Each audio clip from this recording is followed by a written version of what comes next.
Okay, I'm going to give this a few seconds here.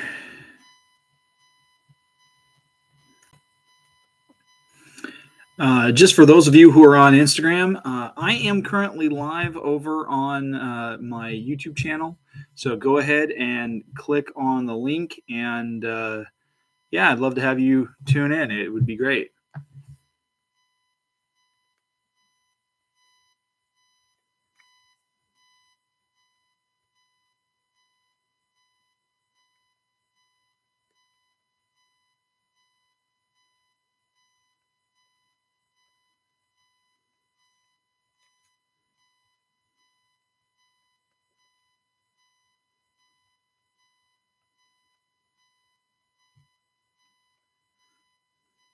If I could spell.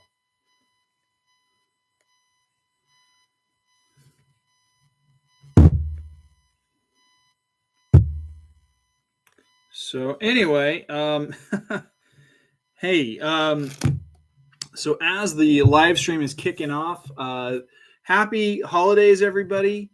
Merry Christmas for those of you who celebrate it. Happy Hanukkah for those of you who celebrate Hanukkah. I don't know what other holidays come around this time of year other than those two. So if I missed you, sorry. That's about all I've got. So yeah. Anywho, this is the third live stream for the season. Episode 6 is where I'm sorry, no, episode 8. Yeah, we're on episode 8.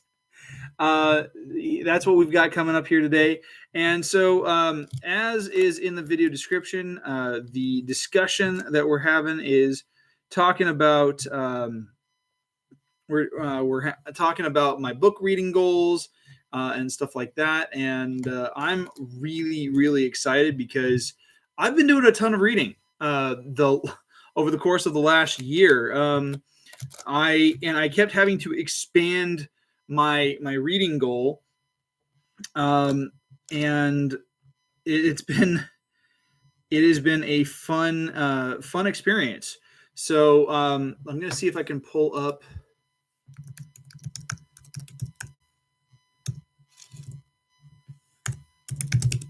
I'm going to pull up my Storygraph stuff.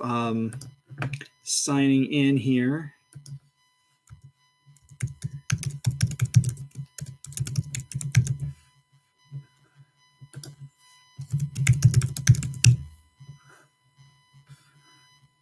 Aha! Success. Sweet. Let me see if I can share my screen because that's what I want to do right now. The Storygraph. All right, so it says I don't have anything in my my read pile, and so this is where I'm at. So I keep so if you're probably looking at this, and as I'm talking about this, it says my goal is 42 books met, and I haven't set pages, I don't set hours or anything like that. I just simply set myself a goal for a number of books, and I've actually had to be changing and tweaking and updating my goal. Initially, I set it for 30 books. I hit that. I set it for 40. I hit that. And as we got closer to the end of the year, I set it for 42. And so I haven't set any challenges currently for anything else at the moment, but 42 books is what I've hit for the end of the year. I'm in the process of finishing a book now. So you're going to watch me do this. I'm going to actually set it for 43. And the reason being is because like I said, I have a book that I'm working on right now. The book that I'm currently in the process of reading through or listening to is The 7.5 Deaths of Evelyn Hardcastle by Stuart Turton. This book was actually recommended. It was a number 1 recommended read for the month of, was it October? Yeah, October. So I had Thea Landon on as my guest host, and she provided a list of books that she likes to read. Most of them were mysteries and thrillers and stuff like that. This book is really cool. I love it. The plot is amazing, and it's equal parts Agatha Christie, equal parts source code, equal parts Groundhog Day, and I'm loving this. I don't want to give anything away and how things play out, but it is such a fun read. If you are into, there's a little bit of a sci-fi or maybe supernatural edge to it. So if that's something that you're interested in, definitely check it out. I really, really enjoyed it. But here are some of my stats for reading so far. So obviously the largest categories, because the kinds of books that I've been reading, most of them are adventurous, and most of them have some level of mystery. But the next largest chunks are tense and dark, and so you can see how they've gone along. Most of the books that I've been reading are fast or medium paced. Some of them are a little bit slower than others. Most of the books, though, are ranging anywhere between 300 and 500 pages. Just that's the average length. Some of them are under 300 pages. But yeah. And then most of what I've been reading has been an audiobook. So the majority of them have been in this range right over here. This is this is in hours, not minutes. So 8 hours to just under 16 hours. Very few of them are anything longer than that. And so, in fact, one of the things I've got to do is I've got to go in here and tweak this, because it actually tracks the version of your of the book that you're going through. So the edition that I'm doing is actually the audio edition. So I got to find that one. In fact, and just to make sure that I've got the right one, my title details here. James Cameron Stewart is the narrator. There we go. That's the edition I've got. Switching that just to be, I like to be accurate, to make sure that, I'm listening to or reading exactly the version that I'm reading. But going back to my stats here, audiobook lengths are, fairly moderate ranges. Most of what I've been reading has been fiction. And then you can see my graphs here. Most of what I've been reading has been thriller. Some of it's been science fiction, some mystery. I have read some horror, fantasy, and classics. Not really entirely sure where the LGBTQIA plus alphabet soup comes into play. That's only been 2 books, so I'm not entirely sure what books are, qualified for that category. But most of what I've been reading has been pretty basic. It's been in this range here. Most of the thrillers that I've been reading have been spy stuff. So yeah. Now I will say that I did kind of cheat. I've gone back through and I've read some of my own books because they've been out for a few years. I want to go back through and see how they stand up.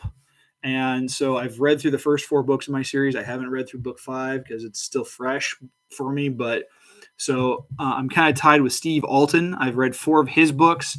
I read the first book in the Meg series, the 2 books in the Locke series, so Locke and Vostok. And then there's another book that's science fiction, deals with extraterrestrials and stuff like that. There are 3 books that Christopher Golden read that I really enjoyed earlier this year. First book is called Ararat. Then there's the Pandora Room, and then there's Red Hands. F.C. Yee wrote the 2 books of the in the Avatar: The Last Airbender series that are focused on Avatar Kyoshi, and I actually really like her as a character.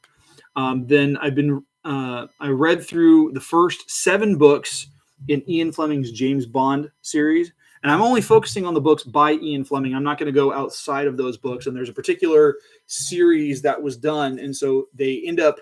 So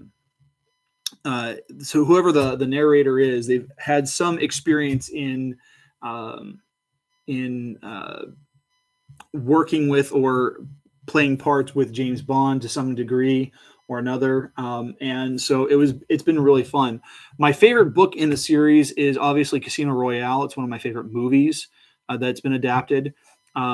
But after having read Goldfinger, which is book number 7, I really liked Goldfinger. It's very methodical. It's very it's very brainy the way it's written. Goldfinger is not a physical opponent for Bond. He very much a mental opponent, and it's always about outthinking. So I've really enjoyed that. But the series that I've really been getting into lately is there's 5 books so far. I'm waiting on my next credit for Audible, but I've been reading through the Breakthrough series by Michael C. Grumley. And if you're not familiar with him, he is an independently published author. He's got 6 books out in the series, plus he has other books that he has published as well. But the books are well written. They have kind of a military sci-fi basis to them. They're kind of equal parts Michael Crichton and Tom Clancy. There's a character. His name is John Clay. He's an investigator for the Navy, former Navy SEAL. And so there's a part of him that feels very much like he's like Jack Ryan if Jack Ryan was more in the field and less of an analyst. And so there's that kind of vibe, but he's not, like the uber military dude. Like there's something just really cool about him. But it's really cool. It mixes real science and real adventure and real action with some up-to-date modern politics and stuff like that, which is kind of cool. Definitely a military sci-fi thriller series that I think it would be right up a lot of people's alley, especially if you like Crichton or Clancy. So yeah, that's been the most of what I've been reading over the last year. Since January. And so, I wanted to share that with you guys. Now, as far as anything else I've got going on, I did want to talk about some of the projects I've got coming up. And so let me pull up that information for you guys here as well. Let's see here. All right. Yeah. So as far as projects go, I'm currently working on some projects. I haven't given any details out on that, but I have been writing actively. It's been good. The other thing that I've been working on lately has been getting ready for I have an author meet and greet coming up in 3 weeks from today. That's January the 20th. I just posted something on Instagram. But if you go on my Instagram, you follow me there, that information is available for you. So 11 a.m. to 2 p.m. Pacific Standard Time here in Kings County. If you are a local resident, come on down to the Hanford Library. Love to see you there. I'll be signing and selling copies of my books. And then that's kind of the basic thing there. I am participating and waiting to hear back on the NYC Midnight 250-word microfiction challenge that I started in early December. I won't hear back on that until early to mid-February, but I did a first round. And what's funny is the first round, it gave me a category I've never written before, and which is not uncommon for the competitions I've done so far. Like the one I did last year for the same challenge was it gave me thriller and ghost story, things I've never really been interested in writing before, but it prompted me, gave me some really great ideas, and I wrote some cool stuff. This time around, it had me writing romance. And while I've written romantic scenes between characters in my in my series, I've never really written something that's meant to be just romance through and through. Really kind of a different vibe for me. And so I ended up writing something. It's called, I'll give you the title. I'm not going to go over the story with you, but it's called Coco and a Shared Kiss. And all the years of sitting down and teasing my mom about her love for the Hallmark Christmas movies, it came to pass, and that's what I ended up channeling as I was writing this 250 word short story. So hopefully, fingers crossed, taking that leap and actually delving into this particular kind of content is something that will get me onto the next level. We'll see. But yeah, so anyway, lastly, there was some online interactions that I had back at the early part of December. This is kind of the thing I wanted to talk about. I posted a meme, and it wasn't something that I saw circulating around social media. It was one that I actually put together. It's Jim from The Office. He's doing that little sign thing where he's trying to explain something, and it was talking about how what's her face? Taylor Swift had just been announced as Time Magazine's Person of the Year.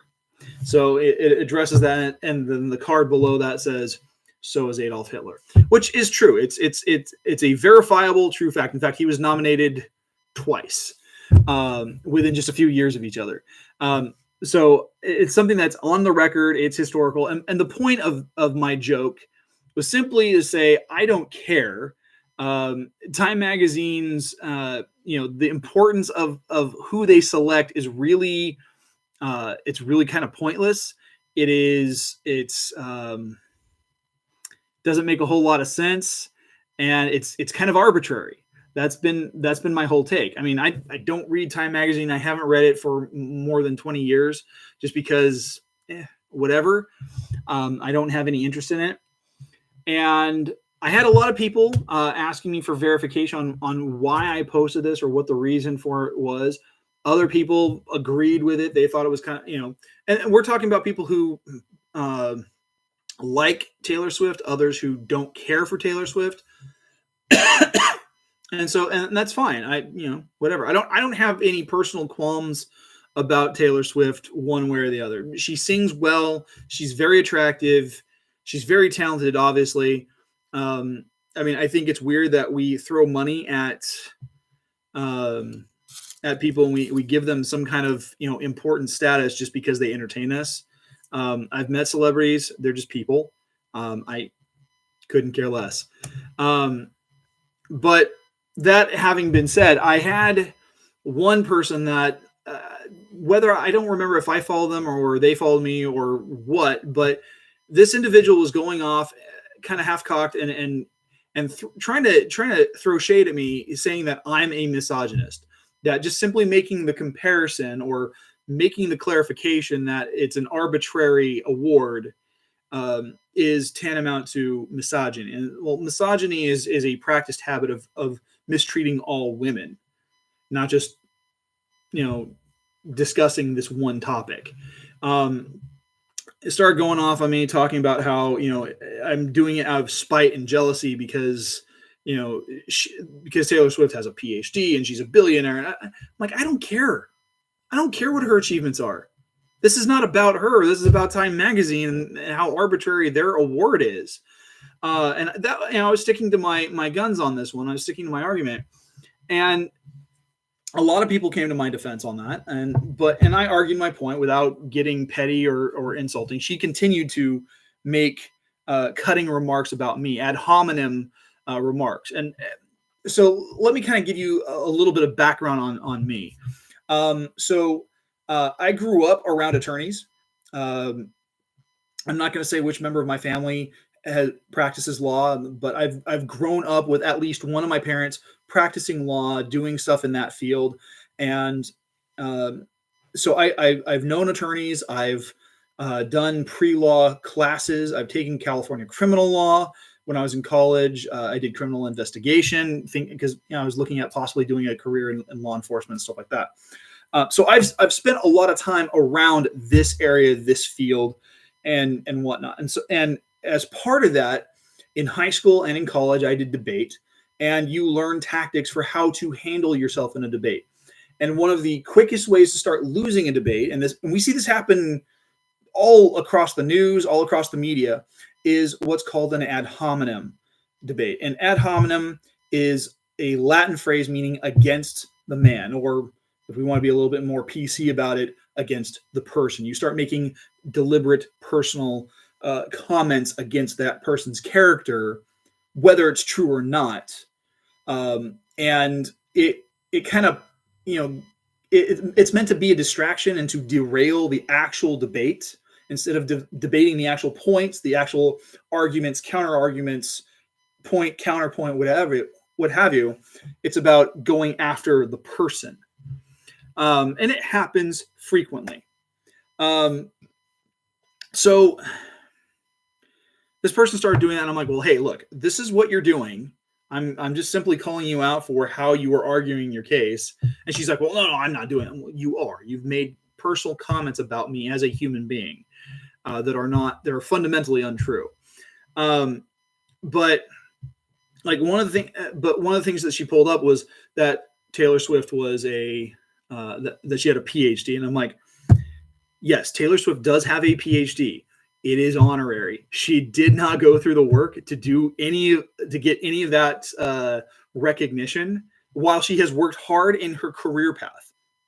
I'm not saying she hasn't, but as far as the education and the degree and whatever comes with that, she has not. It is an honorary degree bestowed upon her by a university trying to tack on and hook their name and notoriety onto her current fame.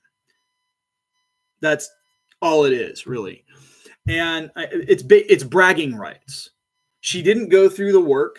She didn't take the classes. She didn't have to defend a dissertation or a doctoral thesis. She hasn't had to do any of the lab coursework that is required for someone who goes for a PhD in fine arts or a PhD in music. Okay, I know people who have those degrees, who have done the work. It took years of their lives to earn those degrees.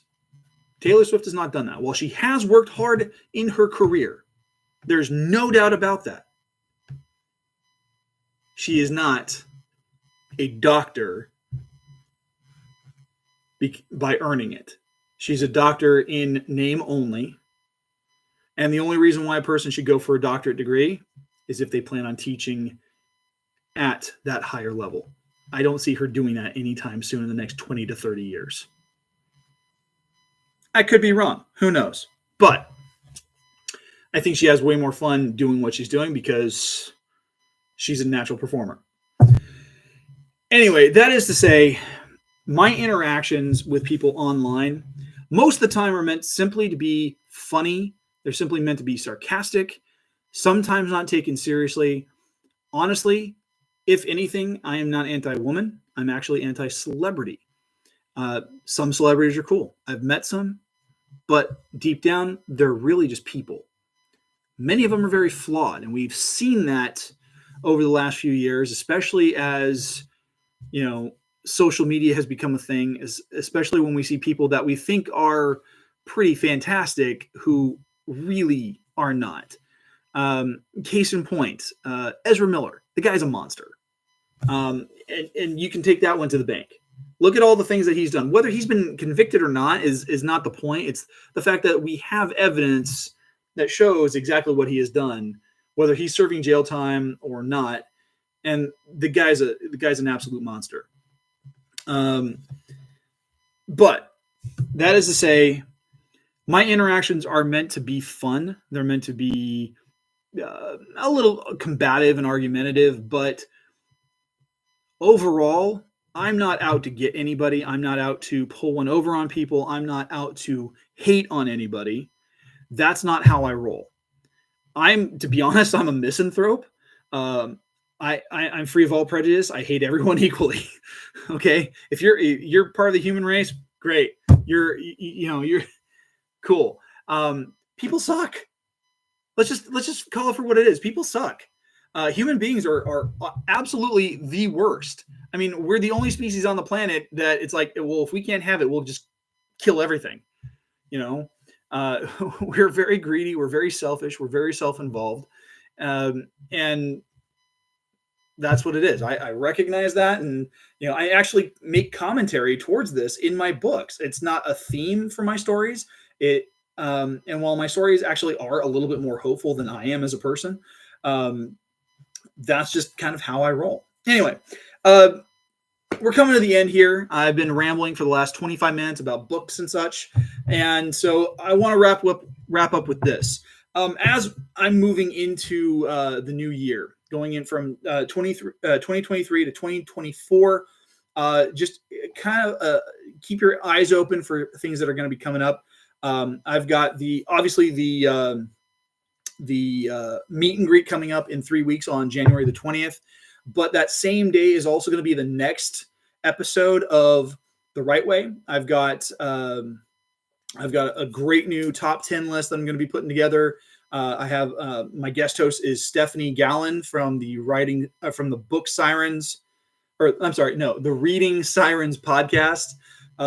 She's going to be my guest host. I have SM Swarlow, who's a British sci-fi author, who's going to be my author awareness interviewee. We're going to continue talking about poetry, and then let's see, in February, Stephanie's co-host Heather Pantoja is going to be my guest host for February.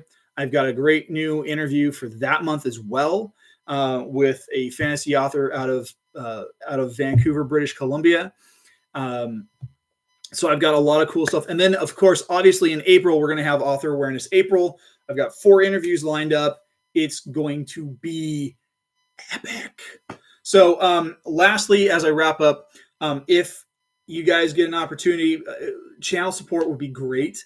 You guys can connect with me on Patreon, patreon.com/GKJ Publishing, where you can become a supporter for the channel as little as $1 a month. $1 a month gets you access to uncut, unedited renditions of the author interviews.